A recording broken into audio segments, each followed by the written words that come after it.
फिरत्या रंगमंचावरचं दृश्य क्षणात बदलतं, अगदी तसंच घडलं. शिल्पा स्वप्नाच्या लाटांवरच तरंगत होती.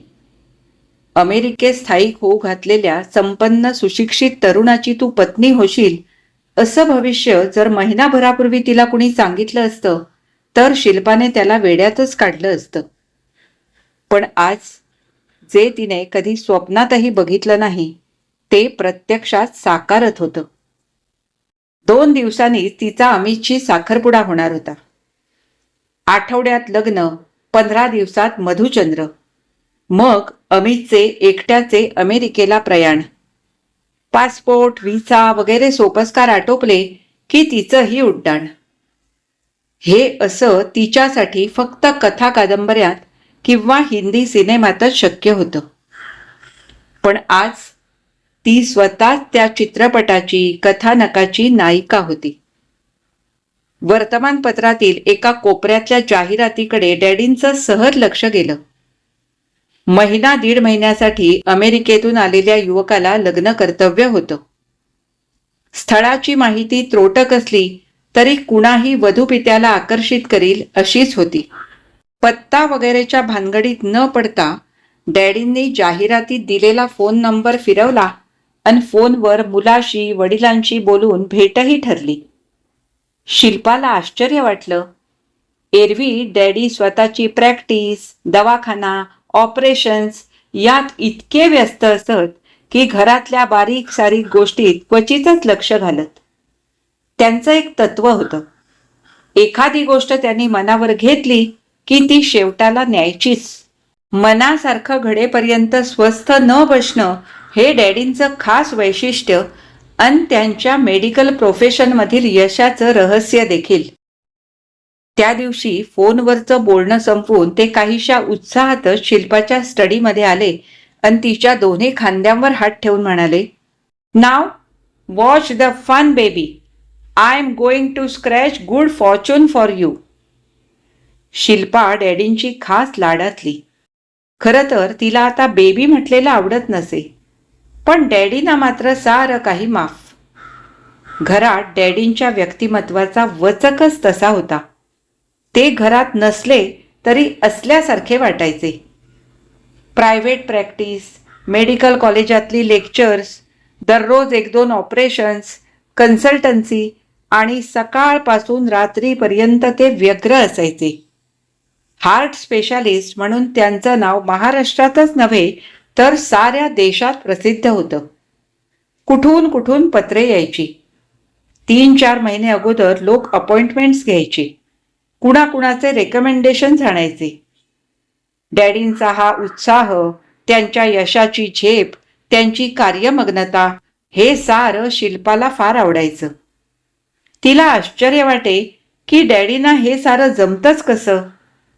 संध्याकाळी 6 पर्यंत ऑपरेशन्स आटोपून रात्री 8ला लायन्स क्लबच्या पार्टीला ते वेळेवर आणि तितक्याच फ्रेश मूडमध्ये निघायचे. एरवी बियर किंवा क्वचित रमचा पेग आवडीनं घेणारे डॅडी आईच्या म्हणण्यासाठी श्रावण महिन्यातली गुरुवार सोमवारची पथ्य आठवणीनं पाळायचे. यामुळे घरचं एकूण वातावरणच कसं उत्साही आणि आनंदी असायचं. डॅडीने शिल्पाला आणि तिच्या आईला त्या दिवशी फोनवरची बातमी सांगितली तेव्हा तर ह्या उत्साहाला आणि आनंदाला उधाणच आलं. तसं पाहिलं तर शिल्पाचा MAचा निकाल लागल्यापासूनच आईंचं डॅडींच्या मागे टुमणं सुरू झालं होतं, स्थळाविषयी हालचाल करण्याबद्दल. मग डॅडी म्हणायचे, don't worry, my baby is lucky. स्थळ आकाशातून टपकन पडेल. अन घडलंही तसंच. ठरल्या दिवशी डॅडी स्वतः जाऊन त्या मंडळींना कारनं घेऊन आले. त्या दिवशीच्या सगळ्या एंगेजमेंट्स कॅन्सल केल्या. It was the day reserved for baby. Amit दिसायला हँडसम होता.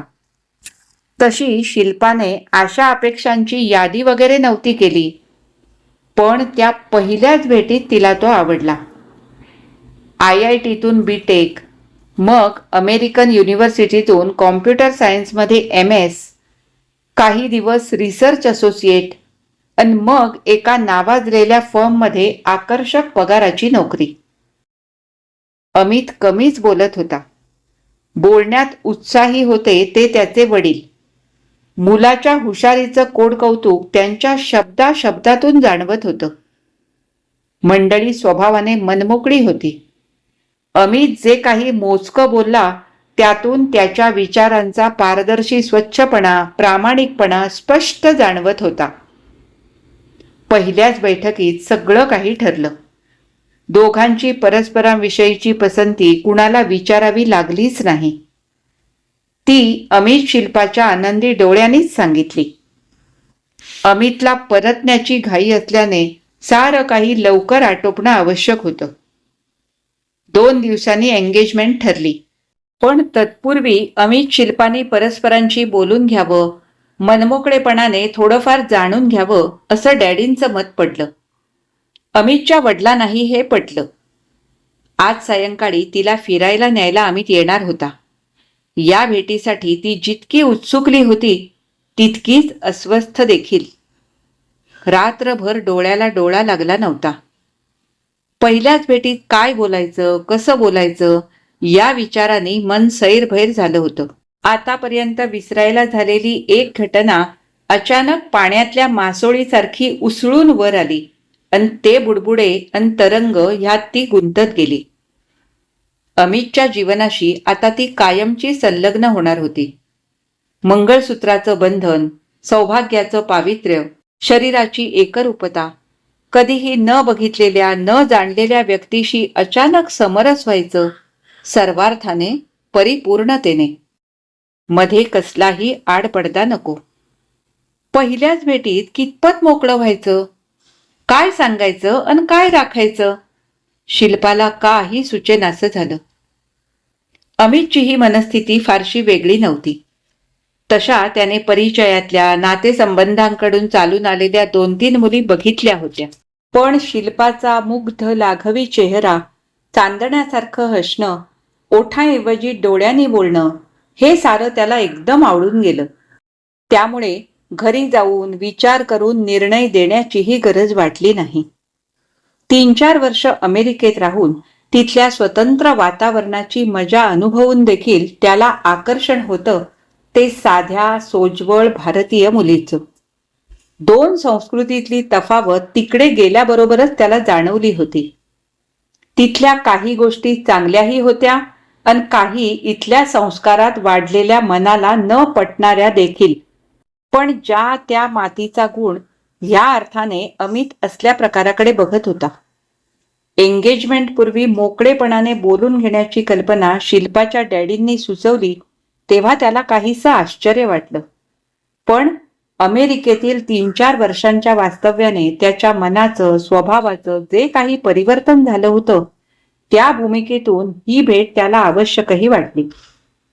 त्याला परदेशाचं नाविन्य राहिलं नव्हतं, पण शिल्पासाठी त्याचा संसार म्हणजे नवी विटी नवं राज्य होतं. तसंही लग्न हे केवढं महत्वाचं परिवर्तन असतं तरुणीच्या आयुष्यात. शिल्पाला घरदारच नव्हे तर मायदेश सोडून त्याच्याबरोबर जायचं होतं कायमचं. तिकडचं वातावरण, त्याच्या स्वतःच्या भविष्याविषयीच्या कल्पना, काही आराखडे हे सारं तर तो शिल्पाला सांगणार होताच. पण त्याही पुढं घडून गेलेल्या एका अपघाताविषयी त्याचं मन चलबिचल होतं. खरं तर त्या घटनेचा ओरखडाही आता मागे उरला नव्हता. वाळूवर कितीही रेघोट्या ओढल्या तरी एकेका उसळत्या लाटेने सारं काही पुसलं जातं. तसंच त्या घटनेचं झालं होतं. म्हटलं तर सिरियस, म्हटलं तर मामुली, हे इतकं काय कुणाच्याही आयुष्यात घडू शकतं, आणि तेही तरुण वयात, परदेशातील वास्तव्यात. आता काही दिवसातच तो सर्वार्थाने शिल्पाचा होणार होता, तिच्या एकटीचा. तरीही तिच्या डोळ्यांनी मात्र अमितला अस्वस्थ केलं होतं. त्या डोळ्यात जणू वाहत्या नदीचा स्वच्छ प्रवाह होता. अवतीभोवतीच्या किनाऱ्याची पर्वा न करता आपल्याच धुंदीत सागराकडे झेपावणारा खळखळता निर्मळ प्रवाह. त्या प्रवाहात त्याला शिल्पाच्या मनाचा तळ स्वच्छ दिसला. तिच्या निरागस निष्पाप मधुस्मिताने त्याच्या काळजाचा ठाव घेतला. त्याला क्षणभर वाटलं, अशा मुलीपासून काहीही लपवून ठेवू नये. ती नव्या आघाडीच्या संस्कारात पुढारलेल्या वातावरणात वाढलेली आहे. कोणती गोष्ट कोणत्या अर्थाने घ्यायची याची जाण तिला निश्चितच असणार. प्रश्न एवढाच होता की त्या नाजूक प्रसंगाचे पापुत्रे अलगद कसे उलगडायचे. त्या घटनेचा चित्रपट पुन्हा एकदा बघत अमित शब्दांची जुळवाजुळव करू लागला. MS साठी त्याला स्कॉलरशिपसह ऍडमिशन मिळाली होती. IIT मधून BTech केल्यामुळे मनाचा बुजरेपणा केव्हाच पळाला होता. तरीही परदेशातल्या रंगीबेरंगी वातावरणाचा थोडाफार कल्चरल शॉक त्याला जाणवलाच होता.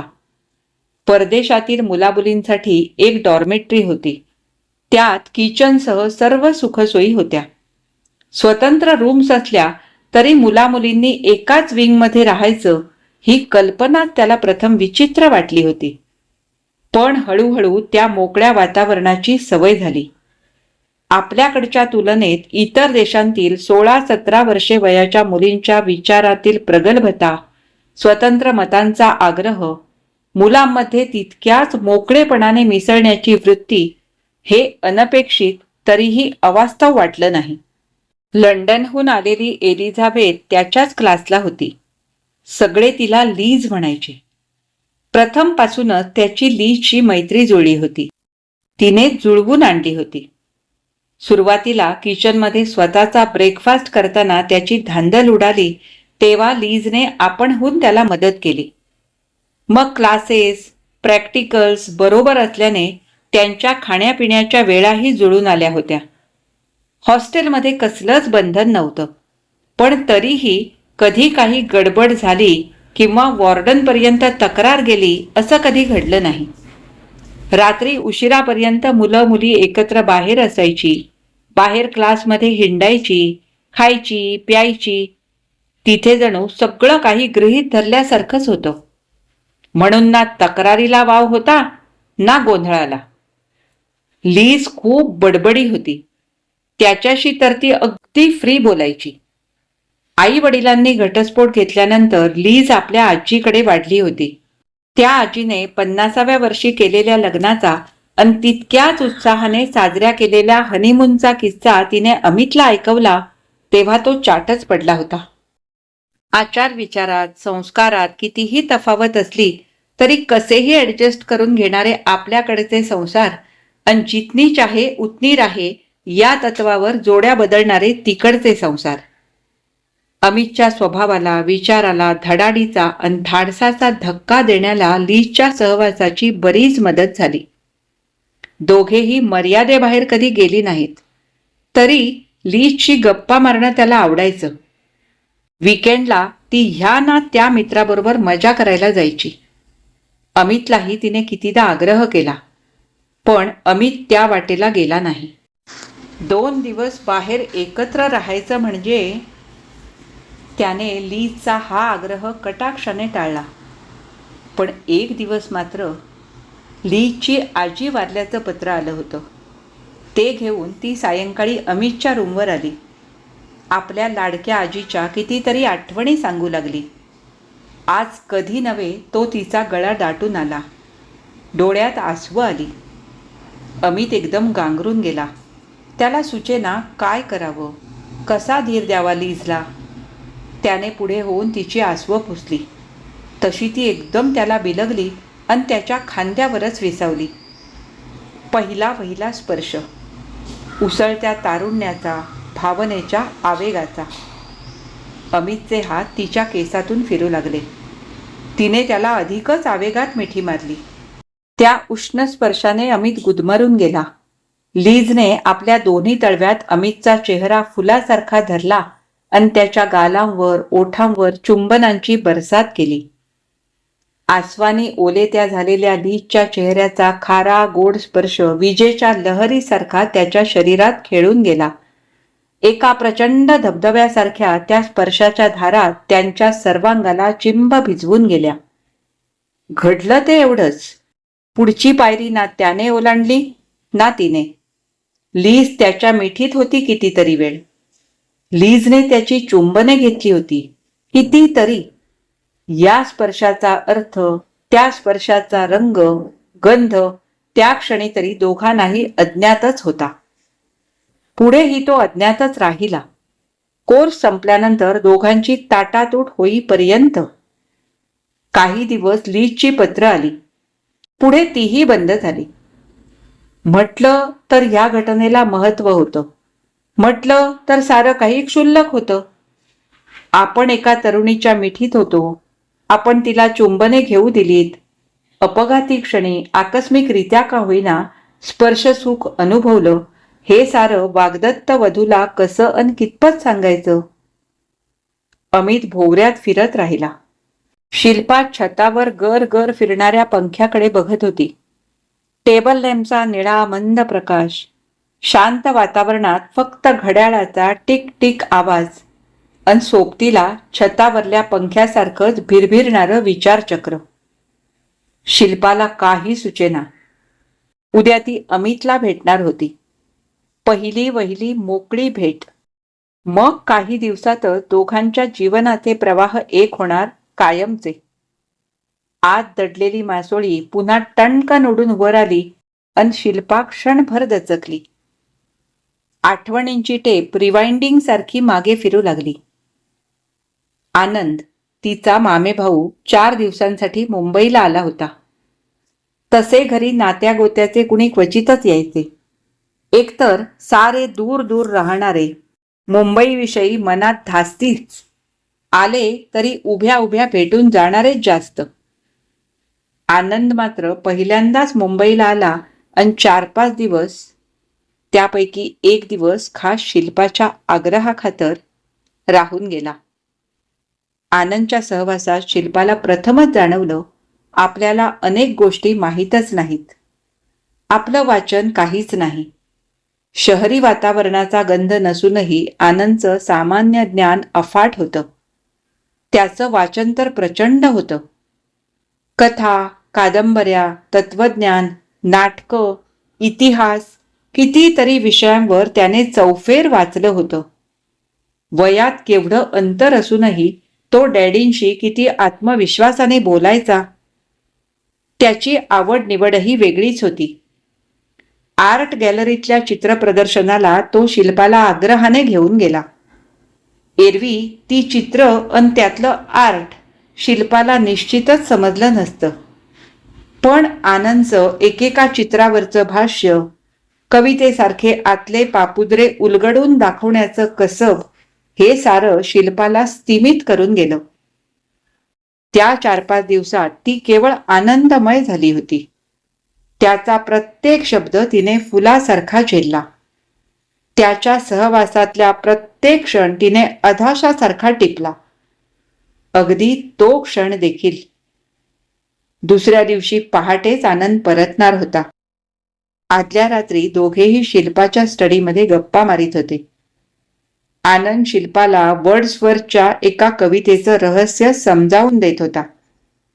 त्या कवितेतली न उमललेली सारी रंगीबेरंगी फुलं जणू त्याच्या शब्दातून पाकळी पाकळीने फुलून येत होती आणि त्या सुगंधाच्या लाटेवर शिल्पा हलकी होऊन तरंगत होती. अखेरचा निरोपाचा क्षण. गुड नाईट म्हणून आनंद जायला निघाला. पहाटेच निघायचं होतं. अच्छा, न जाणो पुन्हा केव्हा भेट होईल. त्याच्या शब्दाने शिल्पाला उगाच कालवल्यासारखं झालं. आतल्या आत गदगदून आलं. डोळ्यात उगाच पाणी साकळलं. वेडी कुठली? आनंद म्हणाला.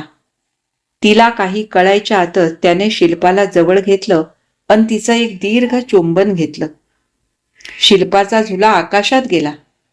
आनंदने आपल्या ओठाने तिच्या डोळ्यातली गालांवरची आसवं पुसली. तिने ती पुसू दिली. नसा नसातून खेळून गेलेली विजेची चमक त्यावेळी अनुभवली. तो क्षण संपला. आनंद निघून गेला. आठवणी धुसर झाल्या. पुन्हा कधीही भेट नाही. त्याचं पोहोचल्याचं पत्र आलं तेवढंच. शिल्पाने तर उत्तरही पाठवलं नाही. घडलं ते एवढंच. पण घडलं हे सत्य. त्यातला रंध्रारंध्रातून प्रवाहित झालेला रोमांच, सारं सत्य, सारं काही क्षणभंगूर. एक दगड जलाशयात पडावा, एका पाठोपाठ एक वर्तुळ निघावीत, आणि मग पुन्हा पाण्याने शांत व्हावं, निश्चल. तसंच या स्पर्शाच्या अनुभूतीला कसं उलगडायचं? होणाऱ्या पतीसमोर निष्ठेने काय आणि कितपत सांगायचं? हे असं प्रत्येकाच्याच आयुष्यात घडत असेल का? याला काही महत्व आहे का?